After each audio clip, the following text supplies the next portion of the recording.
My lord, we've got instructions from our clients that we need to bring an application in terms of section 174,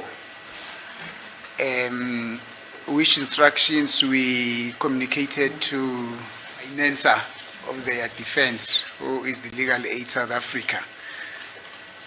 And Legal Aid South Africa then requested us to request an indulgence from the court to have the matter stood down for a week, whilst they would be busy working on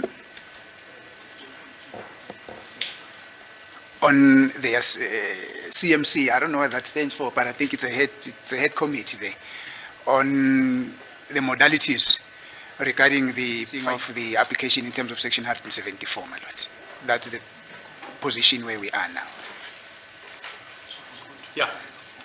We are proposing, because they're saying that the CSC will be sitting on the 6th, and once a decision has been taken, it will immediately be communicated to us. I would therefore request that the matter be adjourned up until the 7th of August, my lord. That is the position now. Okay. Thank you. Yes, Mr. K. I do confirm what Advocate Mnisi has just placed on record to say that the CMC of the Legal Aid Board will be meeting on the 6th, and a decision communicated to us on that day. So the date is in order, my lord, as the court pleases. Yes. Thank you, my lord. I confirm what has been said by my colleagues. Thank you. Yes. Thank you, my lord. I also confirm, my lord, that we are 7th of August. 7th of August, my lord. Okay. Yes, Mr. Baloyi. As a court, please, my lord. We assume that the 7th of August is a provisional date to decide whether or not to bring it in, if I understand my colleagues correctly. That is so, my lord. The provisional date? Yes. And my apologies for not having communicated the date. Actually, our apologies communicated to suggesting the date of the 7th with the state, my lord. Okay. Thank you, my lord. Yeah. But in any event, that's a provisional date.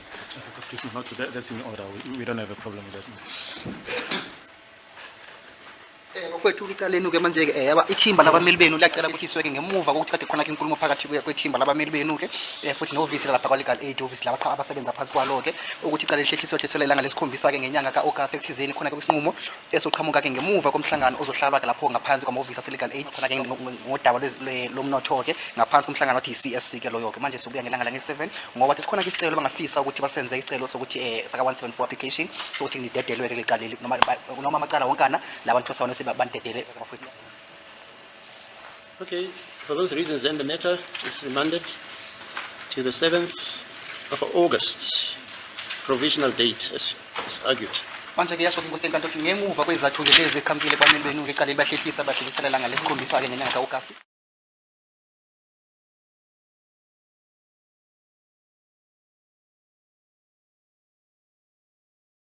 The state has just closed its case in the Senzo Meyiwa murder trial, and now South Africa is holding its breath because Section 174 is on the table. Could this little-known legal clause allow one or even all 5 accused to walk free before the defense even begins? Let's unpack the power, controversy, and real-life impact of Section 174. Section 174 of the Criminal Procedure Act says this: if, at the close of the case for the prosecution, there is no evidence that the accused committed the offense, the court may return a verdict of not guilty. In plain English, if the state's case is so weak that no reasonable court could convict, the accused can be discharged on the spot. No defense needed, no witnesses, no further trial for that accused. It's a legal exit door, but only if the judge agrees that the prosecution failed to deliver even the bare minimum. So how does a judge decide whether Section 174 applies? They ask, did the prosecution present any credible evidence? Was that evidence direct or merely hearsay or speculative? Could a reasonable court, not a perfect one, reach a conviction based on what's been presented? If the answer is no, the judge can say, enough, this accused is discharged. But here's the catch. The standard is very low. The state doesn't need to prove guilt, only that there's some evidence worth contesting. Now that Advocate Baloyi has rested the state's case, each defense lawyer has a decision to make. Should they apply for Section 174? The answer depends on strategy and confidence. Some reasons they might go for it. They believe the state's case is based on inadmissible or vague evidence. The key witness testimony contradicted itself. There's no direct link between their client and the crime. In the Meyiwa trial, some defense lawyers may feel certain accused, like accused 3 or 4, were barely mentioned by key witnesses. This opens the door for a Section 174 argument. Section 174 doesn't have to apply to all accused equally. The judge could discharge one accused, keep the case going for the rest, or deny all applications completely. In a high-profile case like this one, partial discharge is very possible. Imagine this. The court says accused 5 has no case to answer, while accused 1 through 4 must continue. That changes the entire shape of the trial and the public perception of who really might be involved. So, did the state present enough to survive a Section 174 challenge? Let's recap the evidence. Testimony from police officers like Brigadier Gininda. Alleged confession statements disputed by the defense. Cell phone photo evidence introduced late. No direct eyewitness placing the accused inside the house that night. It's a mixed bag.